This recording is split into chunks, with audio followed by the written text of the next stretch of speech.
안녕하십니까. 2021년 임상심리사 2급 필기기출문제 풀이 들어갑니다. 이상심리학에 해당되는 것으로서 1회차 문제가 되겠습니다. A형인데 그 형태는 신경 쓰지 마시고 20문제 A형이든 다른 형태든 간에 문제는 똑같으니까요. 21번 문제부터 40번 문제까지 보도록 하겠습니다. 전반적으로 문제를 보았을 때 좀 쉽다라는 느낌을 많이 받으셨을 겁니다. 지문도 좀 짧고 그 다음에 문제를 쭉 읽을 때 이게 답이겠다라고 생각되는 것들이 많이 보였을 것입니다. 그래서 제가 총평하건대 20문제에서 한 17문제 정도는 여러분들이 좀 맞출 수 있었지 않을까라는 생각도 해봤습니다.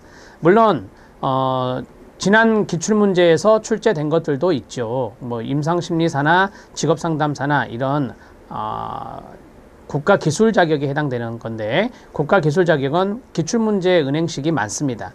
그래서 너무 많은 문제가 출제되는 것도 문제가 되어서 임상심리사 문제는 기출문제에서 많이 출제되는 것을 좀 피하고 있는데, 그래도 기출문제에서 나온 것들이 좀 보였습니다. 그래서 여러분들이 기출문제를 잘 분석하면 좋겠다라는 것을 마지막으로 권면해 드립니다. 21번 문제부터 보겠습니다. 이상행동의 분류와 평가에 대한 겁니다. 이상심리학의 되게 맨 앞에 목차에 많이 나오는 것들이죠. 자, 우리가 이상행동의 분류에서 DSM-5로 많이 이제 분류를 하죠. 여기에 보면 범주적 분류가 있고요. 그 다음에 차원적 분류가 있는데, 되게 DSM-4에서 범주적 분류를 많이 했다면 이 차원적 분류, 유연성, 일종의 이제 어떤 유연성을 높였다라고 하는 측면이 바로 차원적인 분류가 되겠습니다. 이 두 가지는 결정적인 힌트가 바로 이거예요. 이상행동이 정상행동과는 질적으로 구분이 된다라고 하는 것이 바로 범주적 분류가 되고요. 차원적인 분류는 정상행동과 이상행동의 구분이 바로 부적응성 정도의 문제일 뿐, 여기 질적인 차이는 없다라는 가정에서 하는 거죠. 그러니까 이거는 질적인 구분이 되는 것이고, 여기는 질적의 차이는 없다라고 하는 것입니다. 정상행동과 이상행동의 구분에서 우리가 이제 보통 스펙트럼 장애라고 하는 것이 있어요. 여기 차원적 분류의 대표적인 것이 자폐 스펙트럼 장애라고 하는 것이 있잖아요. 자, 이 장애 명칭에 이게 들어갔죠. DSM-4에서는 없던 거예요. 조현병도 마찬가지, 조현병 스펙트럼 장애라고 하잖아요. 그래서 이러한 스펙트럼의 내용에서 차원적인 분류다 이렇게 보는 거죠. 그래서 우리가 중증, 중등, 경도 이런 것들이 바로 이제 차원적인 분류에 해당된다라고 보시면 됩니다. 범주적 분류는 질적으로 구분되며 흔히 독특한 원인에 의한 것이기 때문에 정상행동과는 명료한 차이점이 있다는 가정에 근거한 것이 범주적 분류의 개념이고요. 차원적인 분류는 말씀드린 대로 질적인 차이는 없다. 부적응성 정도의 문제일 뿐이지 바로 질적인 차이는 없다라고 하는 것이 차원적인 분류가 되겠습니다. 자, DSM-5는 이 두 가지를 다 보고 있는 거죠. 자, 그 다음에 타당도입니다. 여기 보면 동일한 결과가 도출된다라고 했어요. 이게 뭐예요, 여러분? 일관성이잖아요. 이건 일관성이에요. 일관성의 문제는 신뢰도죠. 우리들이 다 이거 배웁니다. 자, 타당도가 아니에요. 타당도는 측정하고자 하는 것을 제대로 측정했느냐, 이걸 보는 거죠. 한 분류 체계를 적용해서 환자들의 증상이나 장애를 평가했을 때 동일한 결과가 도출되는 정도를 신뢰도라고 합니다. 같은 장애로 진단된 사람들에게서 동일한 원인적, 이게 힌트예요. 동일한 원인적 요인들이 발전되는 정도를 바로 원인론적 타당도라고 합니다. 자, 같은 장애로 진단된 사람들이 있는데 거기에서 원인을 봤어요. 그 원인이 동일하더라라고 하는 거예요. 그 동일한 것이 바로 이제 원인에 대해서 정확한 원인에 의해서 정확한 진단, 동일한 진단이 이루어졌으니까 이러한 것들은 바로 원인론적 타당도라고 이야기합니다. 자, 3번은 신뢰도, 4번은 타당도의 이야기인데 원인론적 타당도가 나왔네요. 자, 실력 따지기에 보면 원인론적 타당도를 얻으렸어요. 같은 범주의 장애는 같은 원인에 의해서 유발되는 것, 이것을 원인론적 타당도라고 합니다. 시험에 자주 나온 것은 아니니까 여러분들이 개념 정리만 잘 하시면 될 것 같습니다. 다음은 3번입니다. 21번 문제 체킹해 주시고요. 22번 문제 들어갑니다. 이건 쉽죠. 자, 조현병의 양성 증상입니다. 양성 증상 무의욕증 음성입니다. 무사회증 음성입니다. 와해된 행동 양성입니다. 감퇴된 정서 표현 음성입니다. 답은 3번이 됩니다. 양성 증상의 대표적인 게 망상과 환각, 와해된 언어, 와해된 행동, 이런 것들이 여기에 들어갈 수 있죠. 이런 것들은 여러분들이 많이 아시니까 답을 3번으로 처리하시면 됩니다. 무의욕증이라든지 무사회증이라든지 감퇴된 정서 표현은 음성 증상이 됩니다. 제가 여기에 해설은 좀 장황하게 많이 넣어드렸으니까 해설에 있는 내용들을 좀 보시고요. 오탈자가 좀 있어요. 제가 보니까. 그래서 그것은 제가 종업회에 꼭 반영해 드리도록 하겠습니다. 자, 조현병의 양성 증상이 쭉 나오죠. 그 환각이 나오고 망상이 나오고 와해된 언어와 사고 이런 것들이 있습니다. 조현병의 음성 증상을 보니까 무의욕증, 무쾌감증, 무사회증, 감퇴된 정서적 표현 이런 것들이 바로 조현병의 음성 증상이 되겠습니다. 자, 넘어가겠습니다. 23번 물질 관련 장애에 관한 설명으로 옳지 않은 것은 이다. 자, 첫 번째 물질에 대한 생리적인 의존이죠. 이거는 내성과 금단 증상으로 나타난다라고 했어요. 내성이 발생했어, 금단 증상이 발생했어. 이것은 물질에 대한 생리적 의존에 해당되는 것입니다. 맞습니다. 임신 중에 과도한 음주가 있다. 태아 알코올 증후군을 유발할 수 있습니다. 왜요? 과도한 음주니까. 그래서 우리가 이제 태아 알코올 증후군에 해당되는 것 중에서 뭐 신경계의 기형뿐만 아니라 안면의 기형도 나타난다라고 합니다. 자, 몰핀과 헤로인입니다. 이건 자극제, 흥분제가 아니라 진정제죠. 이건 진정제에 해당되는 겁니다. 그래서 몰핀, 헤로인 이런 것들은 진정제에 해당된다라고 보시면 되고요. 자, 특히 이 헤로인의 과다 복용은요. 뇌의 호흡 중추를 막아서 죽음에 이르게 할 수 있다라고 했어요.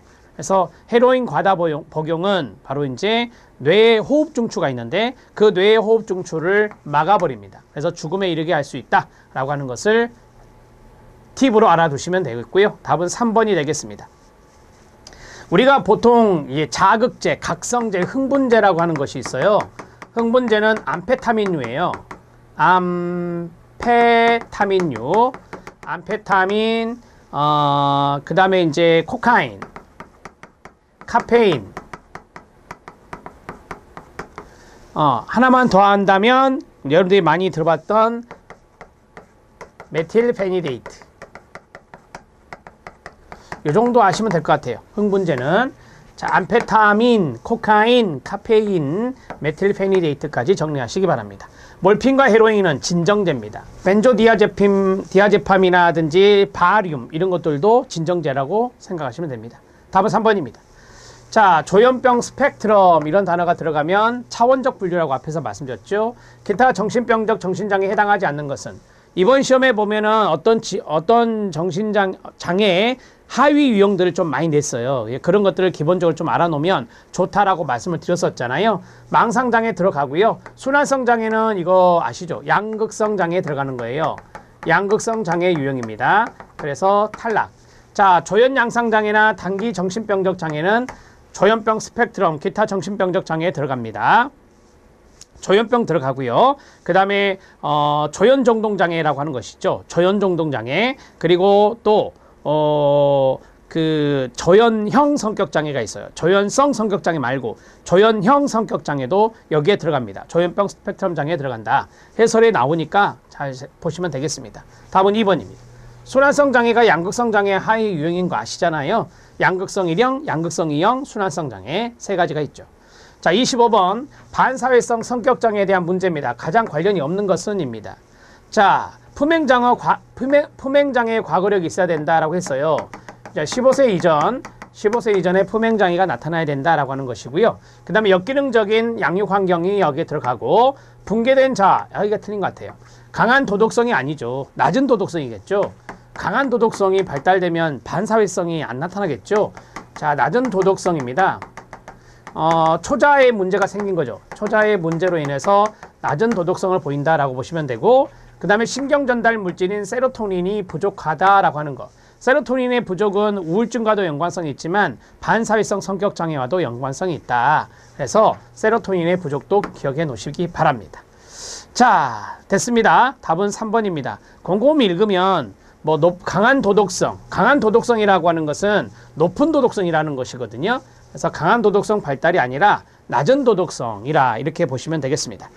자, 이 내용도 제가 설명을 쭉 해드렸는데 해설해 보시면 반사회성 성격장애는 18세 이후에 나타나고 15세 이전에는 품행장애의 증거가 있어야 된다. 그래서 1번에 품행장애의 과거력이 맞는 내용이 되겠습니다. 초자의 기능의 장애로 인해서 낮은 도덕성의 발달이 원인이 된다는 것 기억해 주시면 되겠습니다. 답은 3번입니다. 자, 26번 문제 들어가도록 하겠습니다. 26번 문제는 DSM-5에 의한 성격장애의 분류로 옳지 않은 것은 입니다. 뭐 시험에 잘 나오는 것인데 A군, B군, C군 세 가지의 군집이 있다. 세 가지의 군집이 있다. 이렇게 말할 수 있는데 자, 여기에 편집성 성격장애가 있고 그 다음에 조현형 성격장애가 있고 그 다음에 조현성 성격장애가 있다. 예전에 이것을 분열형, 분열성 이렇게 말했죠. 자, B군은 네 가지예요. 여기 B군집에 연극성이 있어요. 자, 연극성 성격장애, 이 연극성에 동의어가 있는데 히스테리성 성격장애가 있고 그 다음에 자기애적 성격장애가 있죠. 자기애적 성격장애, 그리고 경계선적 성격장애, 반사회성 성격장애. 자, 이렇게 해서 연극성, 자기애적, 그 다음에 경계선적, 그 다음에 반사회적 성격장애 이렇게 정리하시면 됩니다. 자, 그 다음에 C군이 있다라고 했는데요. C군 같은 경우는 회피성 성격장애가 있고 그 다음에 의존성 성격장애가 있고 그 다음에 강박성 성격장애가 있다. 이렇게 해서 정리해 드렸습니다. 자, 이제 답을 찾기 쉽겠죠. 맞고요. 이게 틀렸네요. 편집성 성격장애는 A군입니다. A군. 연극성 성격장애 맞고 회피성 성격장애 맞습니다. 이렇게 해서 정리하시죠. 자, 여기에 세 가지, 여기에 네 가지, 여기에 세 가지. 그래서 모두 10가지의 성격장애가 있다. 10가지의 성격장애가 DSM-5에 분류되어 있다. 이렇게 정리하시면 돼요. DSM-4에서도 10가지였습니다. 답은 2번입니다. 자, 27번 문제 들어가도록 하겠습니다. 노출장애. 이것도 많이 나왔던 건데요. 노출장애에 대한 설명으로 거리가 먼 것은 입니다. 성도착적 초점은 낯선 사람에게 성기를 노출시키는 것을 성도착적 초점이라고 합니다. 자, 성기를 노출시켰다는 상상을 하면서 자유행위를 하기도 합니다. 맞고요. 이거는 뭐 시험에 많이 나왔던 지문들이니까 청소년기라든지 성인기 초기에 시작되는 것으로 알려져 있습니다. 청소년기에 시작되거나 좀 늦은 성인기 초기에 시작되는 것으로 알려져 있고요. 노출 대상은 사춘기 이전의 아동에게 국한되지 않습니다. 자, 국한된다가 틀렸어요. 국한되지 않습니다. 국한되지 않는다. 자, 사춘기 이전의 아동뿐만 아니라 사춘기 이후에 사람들에게도 충분히 그러한 대상에게도 이 노출장애가 있는 분들은 노출을 한다라고 보시면 되겠죠. 아동에게 국한되지 않는다는 거 기억하시면 되겠습니다. 답은 4번입니다. 이거는 많이 나왔던 것으로 기억해요. 자, 그 다음에 28번 문제는 신경발달장애에 나왔습니다. 우리가 자폐가 대표적인 거잖아요. 그래서 신경발달장애 DSM-5에 해당하지 않는 것은입니다. 이렇게 하위 부류에 해당되는 것들을 찾는 문제가 이번에 좀 나왔다라고 말씀드렸는데요. 지적장애, 신경발달장애에 들어가고요. 분리불안장애는 당연히 불안장애에 들어가겠죠. 자, 불안장애 중 하나예요. 불안장애 중에 하나다. 이렇게 정리하면 되고, 자폐 스펙트럼 장애에 들어가고요. 주의력 결핍 과잉행동장애 ADHD 이것이 신경발달장애에 들어갑니다. 신경인지장애랑 헷갈리시면 안 돼요. 신경인지장애는 우리가 선망이라든지 치매 이런 것들이 신경인지장애고, 그 다음 여기 있는 신경발달장애는 좀 다릅니다. 답을 해결했습니다. 잘못 체킹됐고요. 자, 이거 아닙니다. 이거 2번이 답이에요. 28번의 답은 2번. 분리불안장애가 답입니다. 자, 실력 따지기에 보면은 신경발달장애 하위 유형에 보시면 지적장애가 있고 의사소통장애가 있어요. 자폐 스펙트럼 장애, 주의력 결핍 과잉행동장애, 특정학습장애가 있고요. 그 다음에 운동장애 이런 것이 있습니다. 우리가 특정학습장애 하면은 읽기장애, 쓰기장애, 그 다음에 세마기 이런 산수장애가 있습니다. 그 다음에 운동장애가 있는데요. 이 운동장애에는 발달성 협응장애라든지 상동증적 운동장애, 틱장애 이런 것들이 여기에 들어갑니다. 아, 신경발달장애, 특장애도 들어가구나. 특장애는 운동장애 중에 하나입니다. 특장애는 운동장애 중에 하나. 이렇게 정리하십시오. 특장애가 또 시험에 좀 출제된 것이라서 좀 정리했습니다. 답은 2번입니다. 29번 문제는 많이 아시는 거죠? 콜티솔. 우리가 보통 이것을 스트레스 호르몬이라고 하잖아요.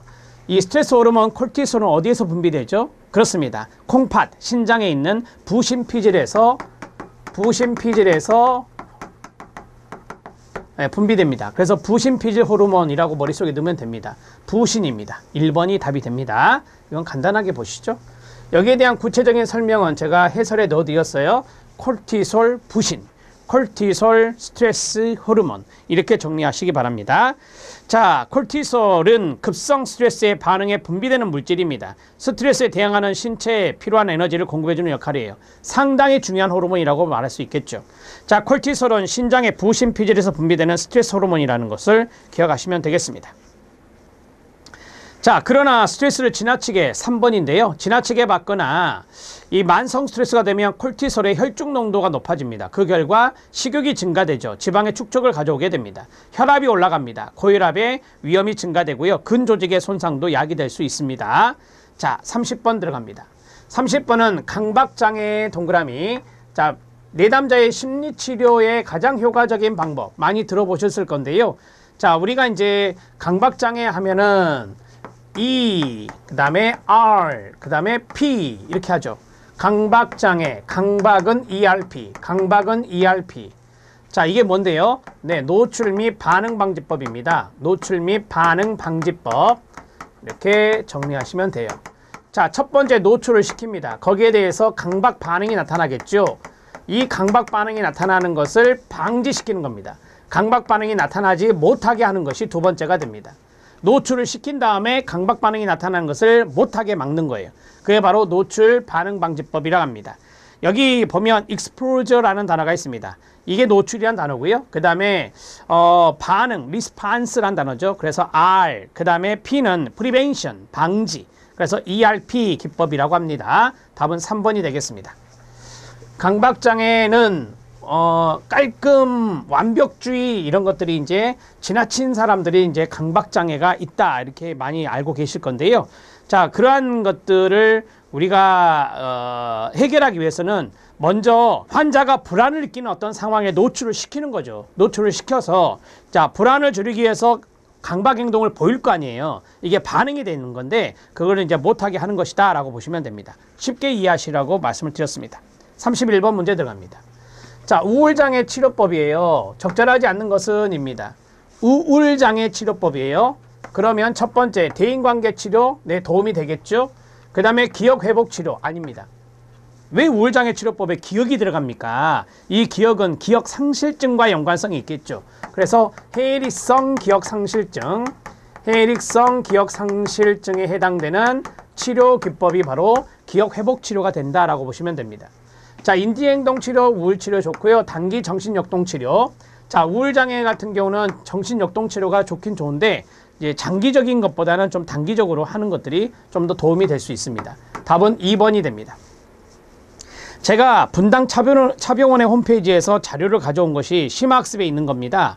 이 심화학습에 보면 우울장애 치료 방법이 여러 가지가 있어요. 정신치료가 있고 대인관계 정신치료가 있고요. 그 다음에 인지행동치료가 있고요. 행동치료가 있고 단기 정신역동적 치료가 있고요. 그 다음에 부부치료와 가족치료가 있고요. 집단 정신치료가 있고요. 그 다음에 전기 충격요법이 있고 광치료, 빛을 이용하는 광치료가 있습니다. 자, 이러한 것들이 바로 우울장애 치료 방법으로 좀 소개가 되어 있더라고요. 그래서 그 내용을 가져왔으니까 한 번만 정독해서 읽어주시기 바랍니다. 답은 2번입니다. 기억회복치료는 해리성 기억상실증, 여기에 해당되는 분들이 치료 방법으로 좋겠죠. 기억회복이니까. 32번은 알코올 사용장애에 해당되는 겁니다. 옳은 건데요. 상식적으로 접근해 볼까요? 첫 번째, 가족력이나 유전과 관련성이 있겠죠. 자, 유전적인 부분이나 가족의 어떤 그 알코올에 대한 역사 이런 것들이 있습니다. 그 다음에 성인 남자하고 성인 여자 비교하면 유병률이 어디가 높을까요? 성인 남자가 높겠죠. 2번 지문도 틀렸죠? 성인 여자가 성인 남자보다 유병률이 높다 했으니까 틀렸어요. 성인 남자가 성인 여자보다 유병률이 높다 그래야 돼요. 자살이나 사고나 폭력의 관련성이 거의 없다? 아니, 있다. 되게 이제 술이잖아요. 알코올이니까. 술을 마시면 어떤 사고적인 측면이 많이 일어나고 자살적인 충동이나 아니면 폭력적인 부분이 많이 일어나잖아요. 술이 다 문제의 원인이다. 이런 것들을 좀 생각하면 될 것 같아요. 금단 증상의 불쾌한 경험을 피하거나 경감시키기 위해서 음주를 지속하게 된다라고 했어요. 술을 끊었을 때 문제가 되는 게 금단 증상이에요. 이 금단 증상이 불쾌한 경험인데 그걸 피하거나 경감시키기 위해서 술을 먹게 된다라고 하는 겁니다. 이해되셨죠? 네, 답은 4번이 됩니다. 옳은 거 찾았습니다. 알코올 사용장애에 대한 부분이었습니다. 자, 알코올 사용장애에 해당되는 거 오답노트에 드렸고, 그 다음에 여기에 대한 DSM-5의 진단 기준도 말씀을 드렸습니다. 6번을 보면 알코올 금단 증상 혹은 금단 완화를 위해서 재사용을 한다. 이런 것들이 나와 있죠. 그게 바로 4번에 나온 지문입니다. 자, 33번 문제는 별표 파괴적 충동조절 품행장애가 있어요. 여기에 대한 설명으로 옳지 않은 것은 입니다. 여러 가지가 나와요. 병적 방화, 품행장애, 병적 도벽, 간헐적 폭발성 장애, 여러 가지가 나와 있죠. 그래서 이 문제는 좋은 문제라고 저는 생각을 합니다. 자, 병적 방화입니다. 불 지르는 건데요. 필수 증상은 상당히 고의적이고 목적이 있고 같은 말이에요. 의도가 있다라고 하는 겁니다. 수차례의 방화 사파가 존재하는 거다. 네, 맞겠죠? 병적 방화는 바로 이런 필수 증상이 있습니다. 고의적이다, 목적이 있다, 수차례의 방화 사파가 존재합니다. 자, 품행장애 유병률입니다. 아동기에서 청소년기로 갈수록 뭐 하겠어요? 네, 증가하겠죠. 아동기에서 청소년기로 갈수록 품행장애 어떤 유병률은 증가하게 됩니다. 맞습니다. 병적 도벽은 도둑질을 미리 계획하지 않고 행한다라고 했어요. 네, 도벽은 도둑질인데 이 도둑질을 미리 계획하지 않고 행하는 건 맞습니다. 무계획적으로 행하는 겁니다. 자, 그 다음에 간헐적 폭발성 장애가 있어요. 이거 잘 알아놓으시면 되는데, 간헐적 폭발성 장애는 언어적인 공격이 있고 신체적인 공격이 있거든요. 모두 포함하는 게 아니라 둘 중에 하나입니다. 둘 중의 하나가 있을 때 우리가 간헐적 폭발성 장애라고 이야기하는 겁니다. 모두가 틀렸어요. 답은 4번이 됩니다. 자, 이 내용도 제가 해설에 잘 넣어드렸는데 그 심학습에 보면은 간헐적 폭발성 장애라는 게 있습니다.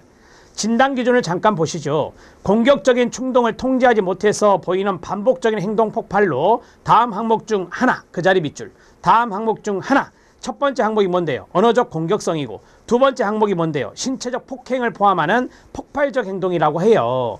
그래서 언어적인 것을 보면 언어적 공격성 또는 동물, 타인에게 가하는 신체적 공격성이 3개월 동안 평균적으로 일주일에 2회 이상 발생한다라고 되어 있어요. 신체적 공격성이 재산 피해나 재산 파괴를 초래하지 않으며 동물이나 다른 사람에게 상해를 입히지 않는다라고 했고요.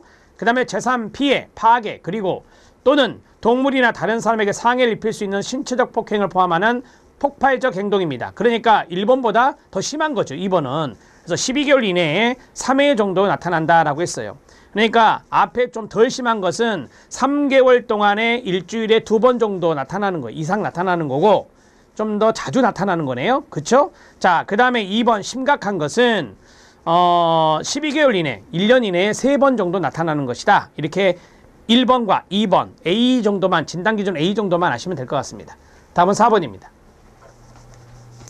언어적 공격과 신체적 공격 둘 중에 하나가 나타났을 때 우리가 간헐적 폭발성 장애로 진단하는 거구나 라고 보시면 됩니다. 34번 문제 들어갑니다.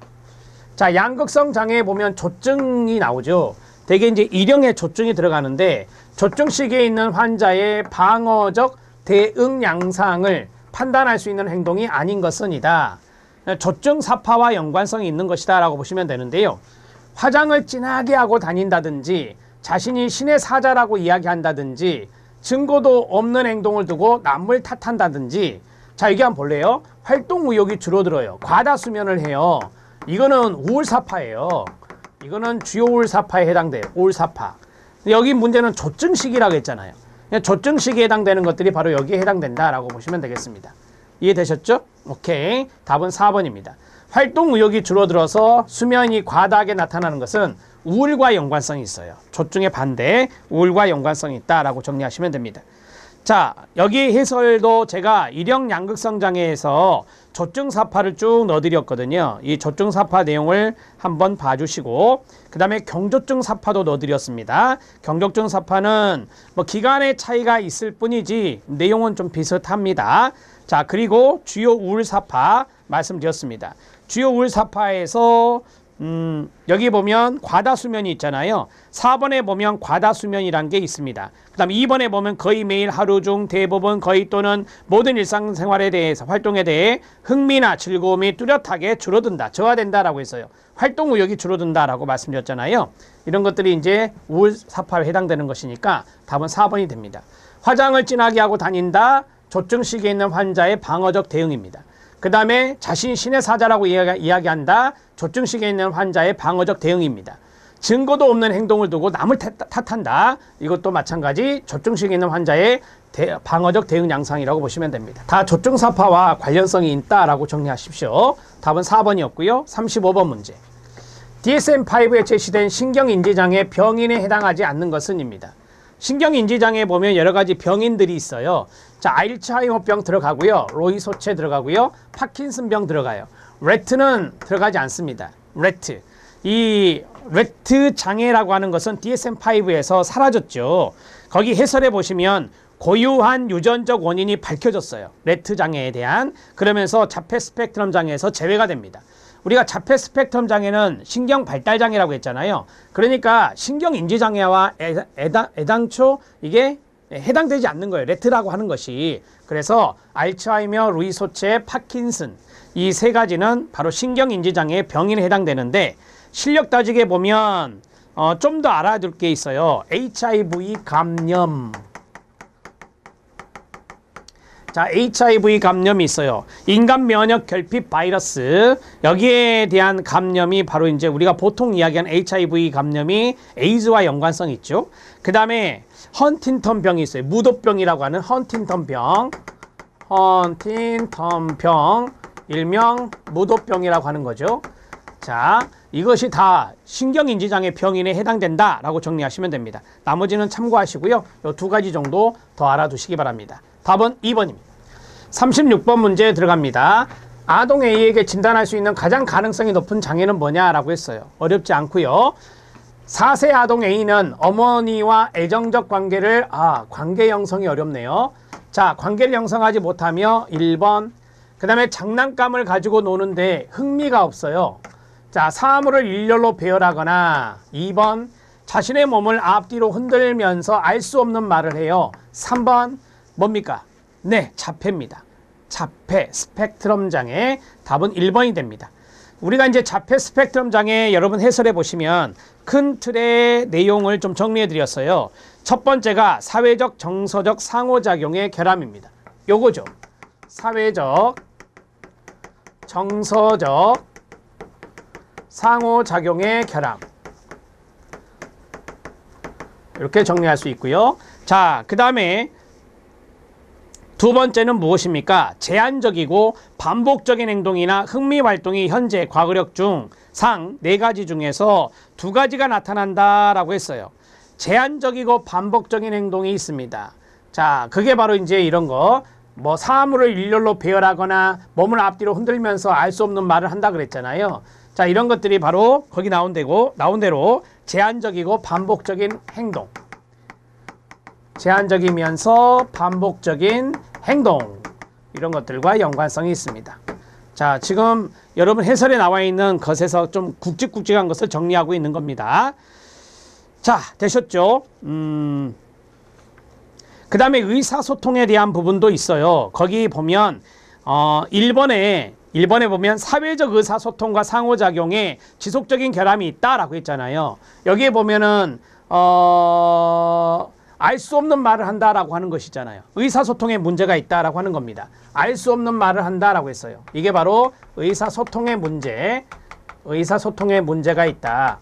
그래서 사회적인 상호작용의 문제, 제한적이고 반복적인 행동, 의사소통의 문제 이런 것들을 보았을 때 우리는 자폐 스펙트럼 장애로 진단될 가능성이 높다라고 보시면 되겠습니다. 자, 이 정도 하면 이해되셨죠? 답은 1번이 됩니다.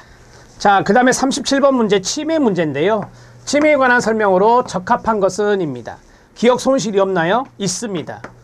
기억 손실이 있죠.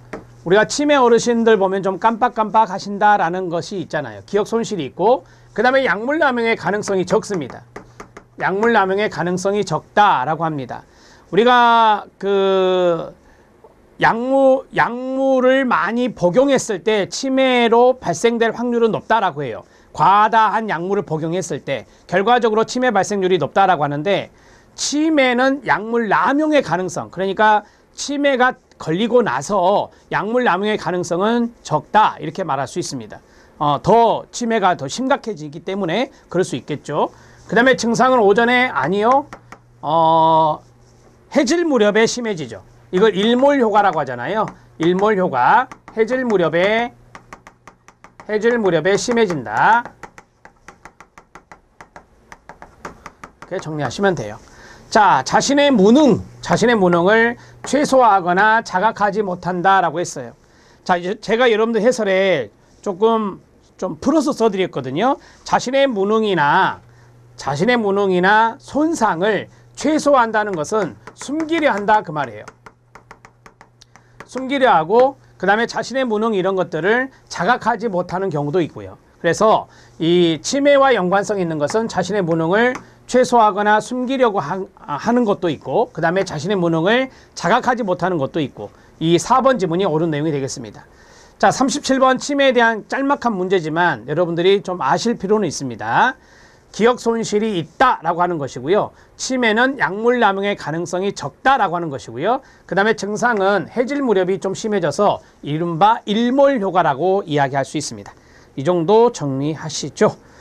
자, 제가 앞에서 약물 남용에 대한 것은 말씀드렸는데, 우리가 이제 장기적으로 약물을 복용하잖아요. 이게 이제 일종의 남용이라고 할 수 있는데, 이럴 때는 비가역적인 변화가 나타난다라고 해요. 비가역적인 변화가 나타나서, 우리가 가역적인 것은 되돌아가는 것을 말하잖아요. 근데 비가역적인 것은 앞으로 진행하는 거예요. 그래서 약물의 남용이 많아지면 비가역적으로 변화가 일어나면서 이 치매가 심해진다라고 하는 거예요. 그래서 치매 같은 경우는 약물 남용의 가능성이 줄어든다, 적다라고 이해하시면 됩니다. 2번 지문이 약간 어려워서 좀 더 설명해 드렸습니다.